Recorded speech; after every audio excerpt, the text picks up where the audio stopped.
Rebels Beneath a Sky of Ash is the second part of this story. Vin is now familiar with her Mistborn abilities and is part of the plan for stealing the final empire. This plan, you'll recall, requires inserting her into the drama of the noble houses in order to gain information that can be used to further the destabilization part of the plot.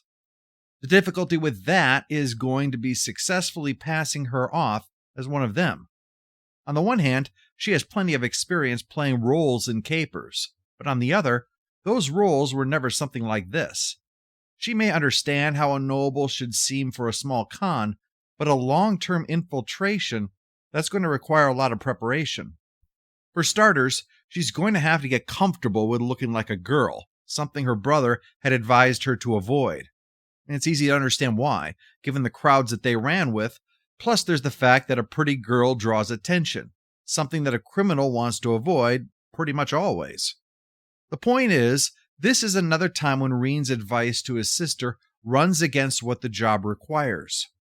Sanderson uses this to tighten Vin's internal tension. She has these lessons that kept her alive her entire life. Running with Kelsier's crew means disregarding those lessons. She wants to be here. This is a group that wants her. But remember, she has been a lifelong criminal. She thinks in terms of self-interest, and she knows how cons work. Do they actually want her, or are they just pretending to in order to exploit her in some way? Even when she gets everything, including a fancy dress and a small fortune in boxings, the common term for an imperial gold coin, she's tempted to just leave and forget the plan and Kelsier. When he gives her the 9th medal, the previously mentioned atium, she considers whether she shouldn't use it, but just keep it instead for its value. No point, Kelsier notes, as it can't be sold without drawing unwanted attention. Sesa takes on the role of Vin's manservant, a common enough one for his people, which allows him to do a little spying of his own, plus giving him a chance to coach her on important things. He also offers various religions for her to follow if she wishes. He knows more than 500 of them.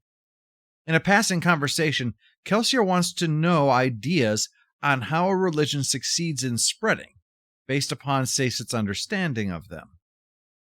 The first ball is intended just to get her feet wet. Turns out that she'll be expected to go as often as 2 or 3 times a week to these. Vin, as Valette Renault, declines offers of dance as she's supposed to, trying not to stand out too much. However, by unfortunate happenstance, she winds up drawing the attention of Edwin Venture, heir of House Venture and thus the most eligible bachelor in Luthadel. Her actions intrigue him. He's somewhat of a rebel, showing up here but reading a book, which sounds like it would be helpful for their cause, but it's actually the opposite. She needs to be an acceptable but anonymous face in the crowd. Being courted by Edwin will draw attention from everybody. Women will be jealous of the attention she's getting. Men will disapprove of her being so far below Edwin's station, and nobody will be inclined to share a thing with her. Other parts of the plan are also struggling. Vin watches as Breeze works his magic trying to raise an army. Kelsier gives speeches, and Breeze and his apprentices in soothing carefully work the crowd, getting people to want to join in the rebellion.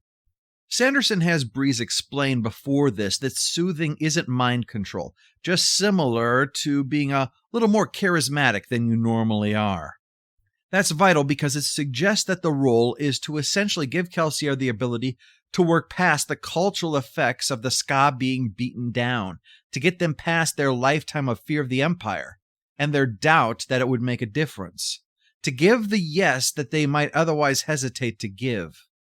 That's important because, obviously, mind-controlling people into joining your army would likely make the reader question if these are the good guys. We do know Kelsier will drag people into this revolution from the prologue, but even if you disapprove, and that is an understandable position to take, that's still a far cry from driving people to become combatants going up against professional soldiers. We have seen the injustice of the final empire, and we'll soon get into a particular ugliness. But it's still important for the good guys to avoid bad guy things, and the lives of innocent people are worth securing a strategic road. That's a bad guy thing. Sanderson wants us to know this is a bonus stat. It's important also because they need to step up these. In 12 weeks, they've only got 2,000 ska to sign up, which is certainly a lot, but that will fall short of the 10,000 planned in 1 year, plus limited training for many of them. They're going to need to spread the operation out a bit in order to make faster progress. In this, incidentally, is when Ham makes an argument to Vin about the morality of opposing the Lord Ruler. If the Lord Ruler is a sliver of God, as is believed, is it acceptable to oppose God when great injustice is being done? Or must the injustice be tolerated as being part of divine will, a divine plan? It's fairly easy for us on the outside to say, how do we know he's a sliver of God and not just a man who has fantastic abilities? So the work's repeated demonstration about how even the Lord Ruler's enemies refer to him in godly terms, such as using his name to blaspheme, which builds into it the idea that one is being profaned by using the name of God like this. This isn't the kind of thing that would likely stop anybody. You don't become thieves when you're uncomfortable with breaking taboos, after all. Vin's power has grown substantially. Part 2 begins with her using coins to fly about in her mist cloak and using many of her allomantic abilities simultaneously.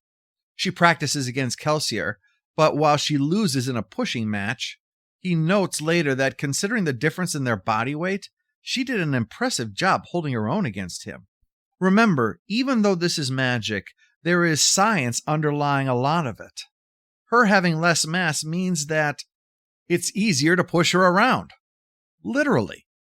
So if this is what she's capable of now, it's likely she's going to become an incredibly powerful Mistborn. But while her power is growing, so is the threat they're facing. Hanging over things has been the Steel Inquisitors, and much emphasis has been placed on how dangerous they are. Thanks to trying to use her soothing on an obligator in the Steel Ministry, Vin was marked as a misting, and Inquisitors were sent to deal with her. You'll recall Kelsier led the Inquisitors away, but we find out that that was only a reprieve. The crew returned to that gang's hideout when they learned that the Inquisitor caught the trail again and followed it there and killed them all, and not pleasantly.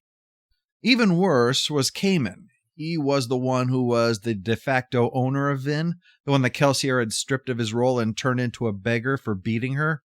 He's found not just dead, but was hung on a hook that had been forced down to pierce his throat from the inside and then left dangling.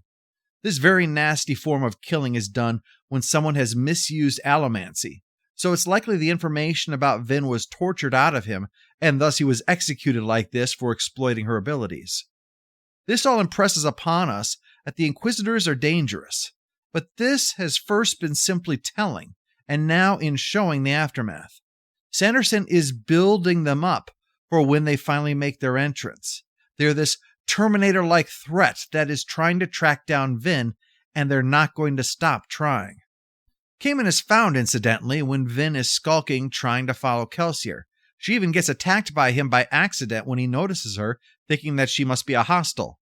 She's not. She wants to know what's going on. She's watching for the betrayal, for something to confirm that she's right to run away, even though all her experiences with them say to stay. She's very intrigued by the fact that this group seems to show no sign that they're going to betray each other, which is simply unimaginable to her.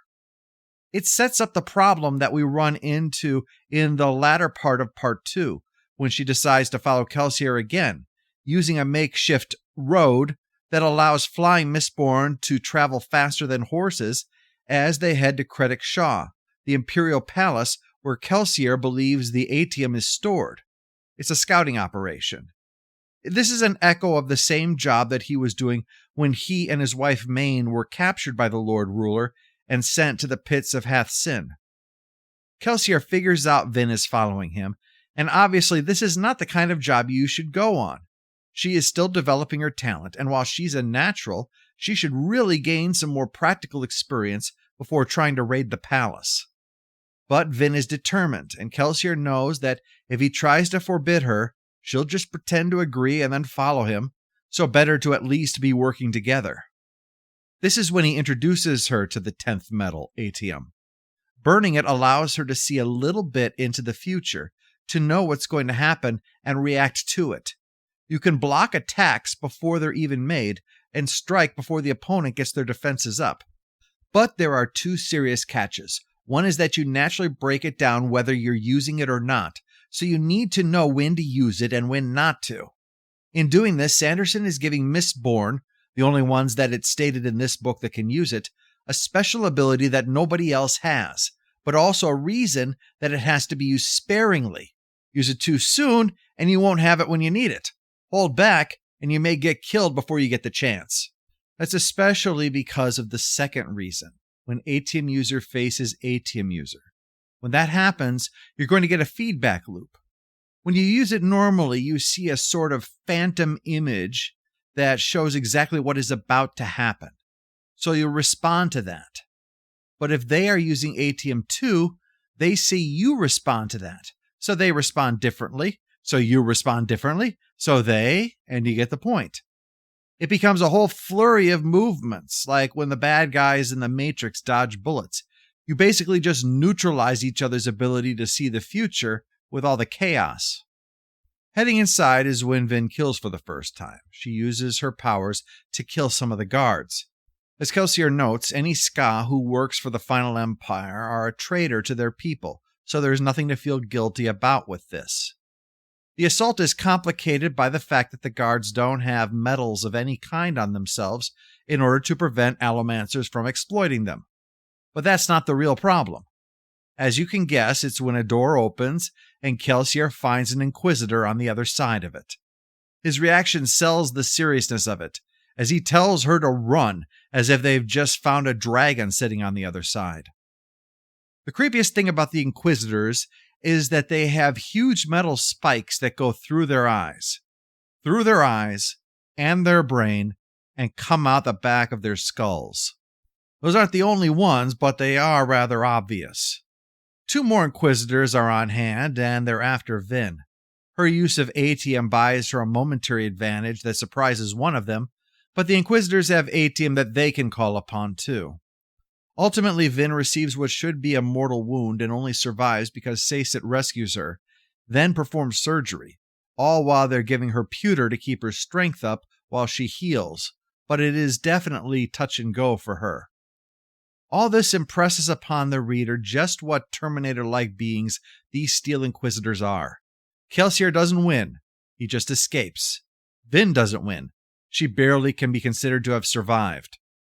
These are the terror weapons of the Lord Ruler, and this more than anything is here to make you wonder at the plan. Yes, everything is hard in one way or another, but if 2 Mistborns not only can't win, but have it end with mortal wounds, how are they going to handle the Inquisitors when they come in force? Men so disfigured, turned into such potential weapons, shows how far the Lord Ruler has gone in securing his place at the head of the Final Empire.